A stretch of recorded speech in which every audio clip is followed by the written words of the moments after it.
Jeeva today பார்வையாளர்களுக்கு வணக்கம். இன்றைய நேர்காணலில் அரசியல் சமூக திறனாய்வாளர், மூத்த பத்திரிகையாளர் தராசு ஷியாம் அவர்கள். சார் வணக்கம். வணக்கம் ஜீவா. அமித்ஷா பாஜகவினுடைய தேர்தல் ஆணைய முறைகேடுகள் ஒரு பக்கம் இந்த விமர்சனங்கள்ல ராகுல் காந்தி, காங்கிரஸ், திமுக எதிர்க்கட்சிகள்லாம் பேசிட்டே இருக்காங்க. மம்தா பானர்ஜி கூட உங்களுக்கு நினைவு இருக்கும், இந்த ஹண்டட் ஓட்டர்ஸ், கோஸ்ட் ஓட்டர்ஸ்னு, பேய் ஓட்டர்ஸ்னு ஒரு 3 மாசத்துக்கு முன்னாடி சொன்னாங்க. ஆமா, அதாவது பக்கத்து மாநிலத்தை சேர்ந்தவன் இங்க வந்து ஓட்டு போடுற மாதிரி ரெடி பண்ணி இருக்கிறாங்க அப்படின்னு மம்தா பானர்ஜி இது பண்ணாங்க. அப்ப அந்த பிரச்சனை நடந்தப்பதான் தமிழ்நாட்டுல ஸ்டாலின் அவர்கள் வந்து இந்த மறு தொகுதி சீரமைப்புக்கு எல்லாம் ஏற்பாடு பண்ணாங்க. மம்தா பானர்ஜி ஏன் வரலங்கிற மாதிரிலாம் ஏதோ பேசிட்டு இருந்தப்ப இந்த இஷ்யூன்னு சொன்னாங்க. எனக்கு அப்ப அந்த சமயத்துல தான் இதை சொன்ன நினைவு இருக்கு. அப்ப அவங்க சொன்னது பாஜக வேற மாதிரி பிளான் பண்ணுது, பக்கத்து ஸ்டேட்ல இருந்தெல்லாம் ஓட்டு கேட்க, பக்கத்துல இருக்கிறதெல்லாம் சேர்க்க பிளான் பண்றாங்கன்னு மம்தா பானர்ஜி குற்றம் சாட்டினாங்க. இப்ப மார்த்தாண்டம் ஓட்ட கேரளால சேர்க்கலாம், தமிழ்நாடு கேரளா ஓட்ட மார்த்தாண்டத்துக்கு கொண்டு வரலாம். இந்த மாதிரியான தில்லுமுள்ளுகள் முறைகேடுகளுக்கு பண்றாங்கன்னு சொன்னது இப்ப ராகுல் காந்தி இல்ல, இத மம்தா பானர்ஜி 3 மாசத்துக்கு முன்னாடி சொன்னாங்க. இப்ப என்னன்னா ராகுல் காந்தி எப்பா ஈவினிங் ஒரு ஓட் பெர்சன்டேஜ் இருக்கு, காலையில 10 மணிக்கு பார்த்தா திடீர்னு ஓட் பெர்சன்டேஜ் அதிகரிக்குது, 5 மாசத்துக்கு முன்னாடி 31 லட்சம், 5 மாசத்துக்கு அப்புறம் பார்த்தா 41 லட்சம். இது என்ன கணக்கு, என்ன எங்களுக்கு ஒண்ணுமே புரியலையே, திடீர்னு பாஜக தோக்குற இடத்துல எல்லாம் பயங்கரமா வெற்றி பெறுது. இதை வந்து ராகுல் காந்தி சொல்லி இருக்கிறாங்க. எனக்கு இப்ப இந்த அச்சம் இப்படி எல்லாம் தொடர்ந்து வரும்போது ஊழலை ஒழிப்போன்னு பாஜக சொல்றத எப்படி சார் வட இந்தியால நம்புறாங்க? இவ்வளவு பெரிய முறைகேட அவங்க தொடர்ச்சியா சொல்லிட்டு இருக்காங்கல்ல, அவங்களும் பேசிட்டு தான் இருக்காங்க, பேசாமலாம் இல்ல. ஊழலை ஒழிப்போம், மாநில கட்சிகள் ஊழல் செய்து, திமுக ஊழல் செய்து, இப்படி இவங்க பேசுறதை எப்படி வட இந்தியால நம்புறாங்க? இந்த இஷ்யூ எல்லாம் போய் சேர்றது இல்லையா? இல்ல தமிழ்நாட்டுல நம்ம மட்டும் தான் இதெல்லாம் பேசுறோமா? தமிழ்நாட்டில் நம்ம பேசுறதுங்கிறது கொஞ்சம் நம்ம எப்பவுமே பொலிட்டிக்கலா நம்ம அட்வான்ஸ்டு மைண்ட் செட் உள்ளவங்க, அது உண்மைதான், நீங்க சொல்றது உண்மைதான். ஆனா ஐபிஎல் நடந்து முடிஞ்சிருக்குங்க.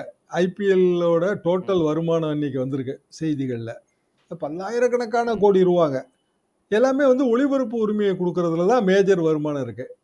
ஆனா என்டையர் ஐபிஎல்லுக்கும் ஏதாவது ஜிஎஸ்டி ரெஜிமுக்குள்ளேயோ இல்லை வந்து ஏதாவது ஒரு டாக்ஸ் ரெஜிமுக்குள்ளேயோ வராங்களான்னா வரல. யாரு வந்து கிரிக்கெட் போர்டோட தலைமை பொறுப்புல இருக்காரு? அமித்ஷாவோட பையன். கண்ணுக்கு தெரிஞ்சு நடக்கிற விஷயம்தான் இது. அப்போ பிஜேபியோட கஜானா நிரம்பி வழியுது, கூடுதலாக ஆர்எஸ்எஸ் கஜானாவும் நிரம்பி வழியுது. அதிகார மட்டத்தில் பல இடங்கள் என்னங்க, ஏராளமான இடங்கள்ல வந்து அவங்க தான் இருக்காங்க. அவங்கள திணிச்சாச்சு, உள்ள திணிச்சாச்சு.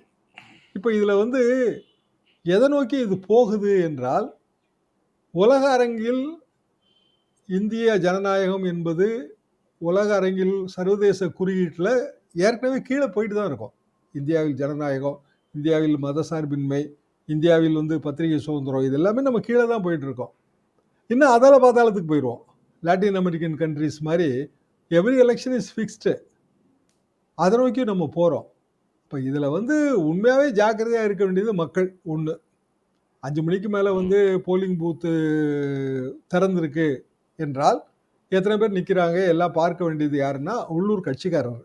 ஒவ்வொரு பூத்துலேயும் அவங்க தான் இருக்கு. அதெல்லாம் வச்சு தான் இவர் வந்து பூத்தில் 30% வந்து சேர்க்கணும், பூத்து உறுப்பினர்கள் 30% நம்மகிட்ட இருக்கணும்னு சொல்கிறது காரணம் இதுதான். இப்போ 100 ஓட்டு 1000 ஓட்டு இருக்கிற ஒரு பூத்துன்னு எடுத்துங்களேன், 1000 ஓட்டில் நமக்கு தெரிஞ்சு அது 700 ஓட்டு தாங்க பதிவாகும், ஆவரேஜாக 70% நீங்கள் வச்சிங்கன்னா. அப்போ 1000 ஓட்டில் 300 ஓட்டு, அந்த ஓட்டுக்கு அந்த 300 பேர் நம்மளோட பூத் கமிட்டி மெம்பராக இருந்தாங்கன்னா, திமுகவோட டார்கெட் அதுதான். 300 பேர் இருந்தாங்கன்னா இந்த 300 பேர் போட்டுருவாங்க.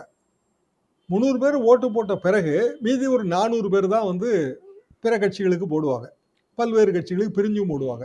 இந்த 300 கூடுதலாகவும் போடலாம்.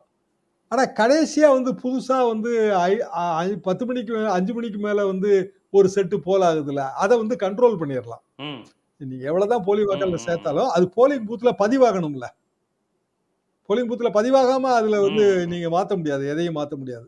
அப்போ போலிங் பூத்துல பதிவாகிறதுக்கான நேரம், இப்போ 700 ஓட்டுங்க, நம்ம கணக்குல 700 ஓட்டு எடுங்க.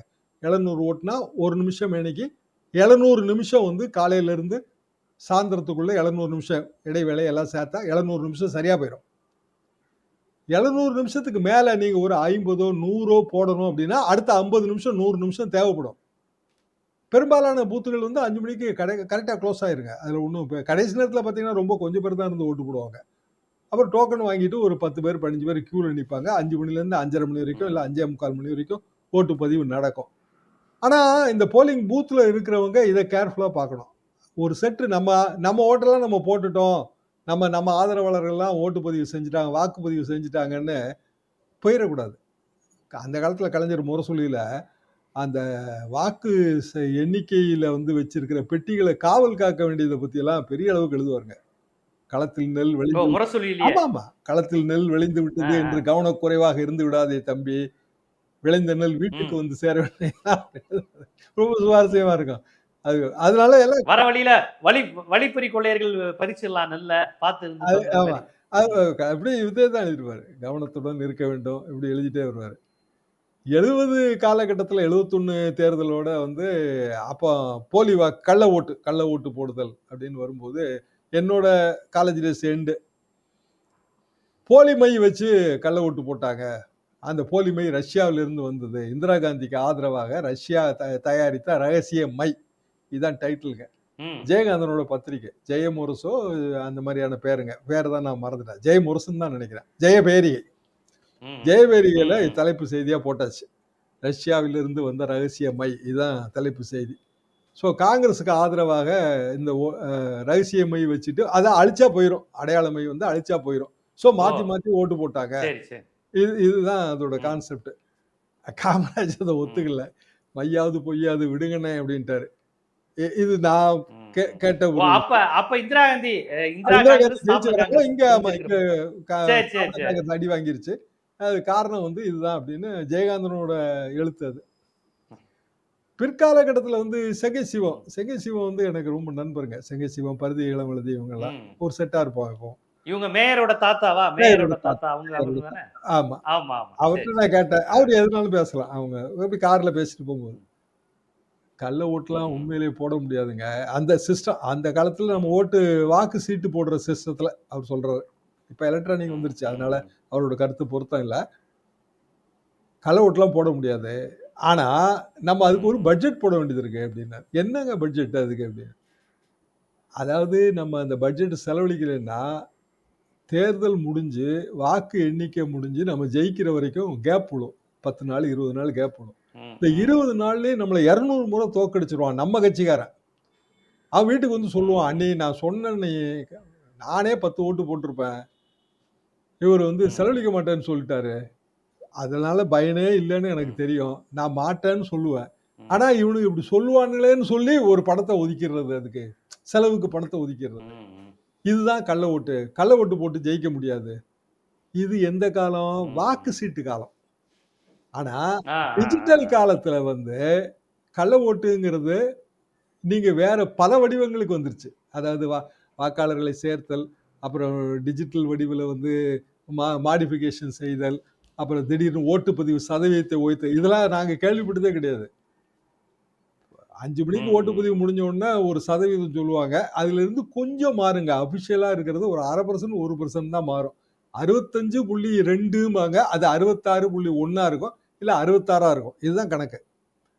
இப்ப ஜம்ப் என்னவா வருதுன்னா 6% வருது, 7% வருது. அதுக்கு தேர்தல் ஆணையம் கொடுக்கிற விளக்கம் எதையுமே ஏத்துக்கவும் முடியல.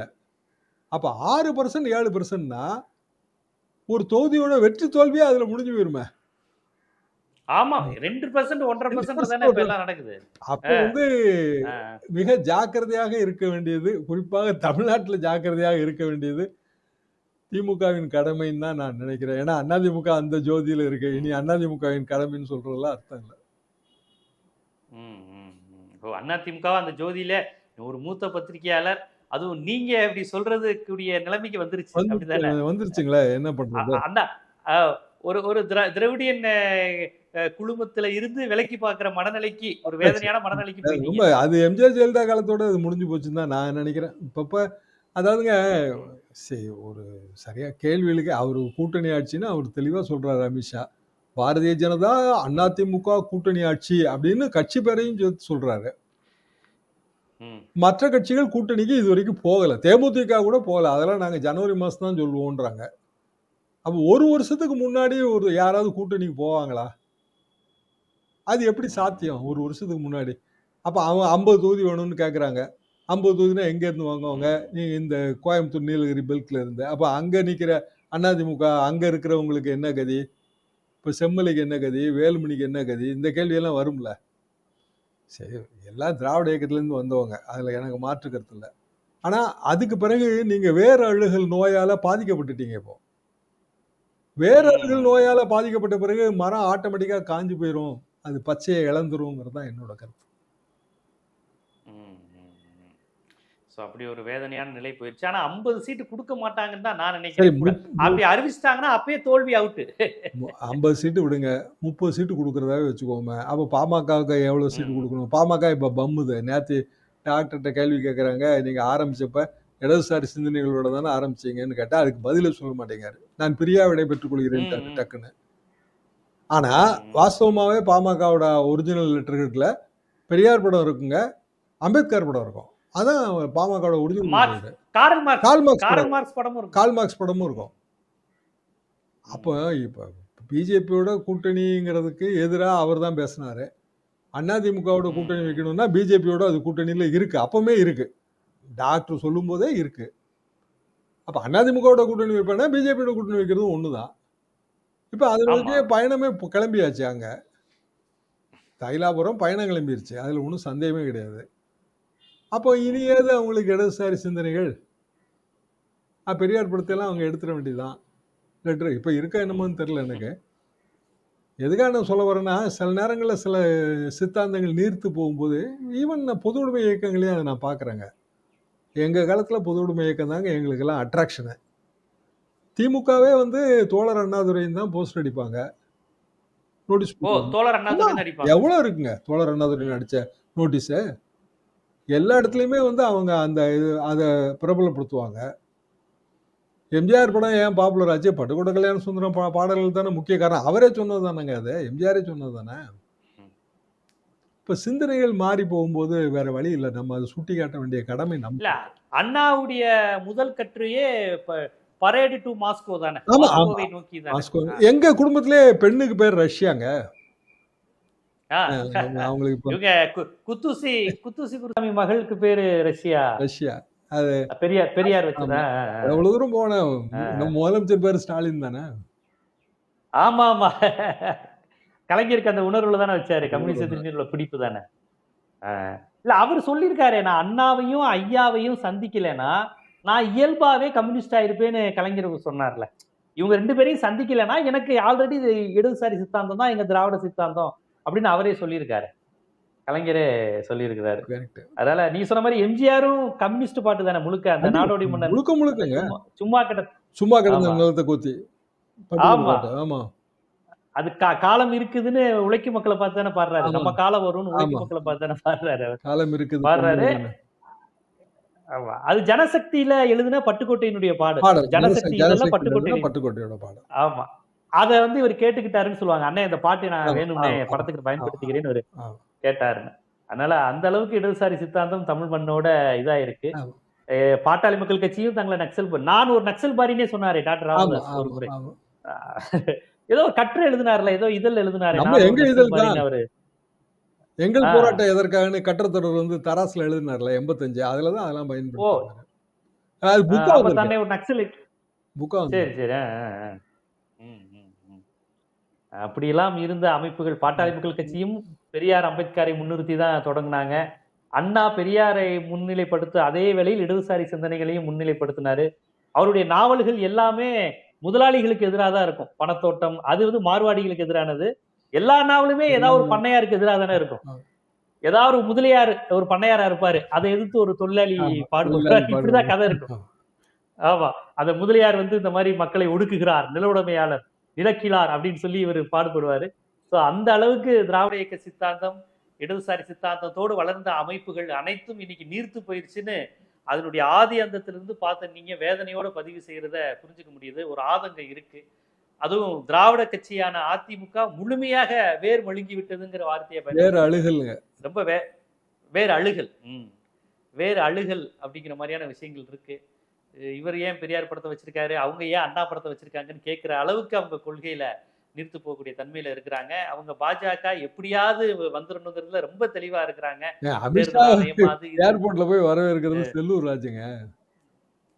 உதயகுமாரும் போனாரு, ராஜன் செல்லப்பா போனாருன்னு நினைக்கிறேன். செல்லூர்ராஜ் படம் பார்த்தேன். என்ன இப்படி போயிட்டாருன்னு நினைச்சேன். கண்டிப்பா ஒரு வேதனையான காலகட்டம் தான். இதை எப்படி நம்ம எடுத்து அடுத்த கட்டத்துக்கு போகணும்.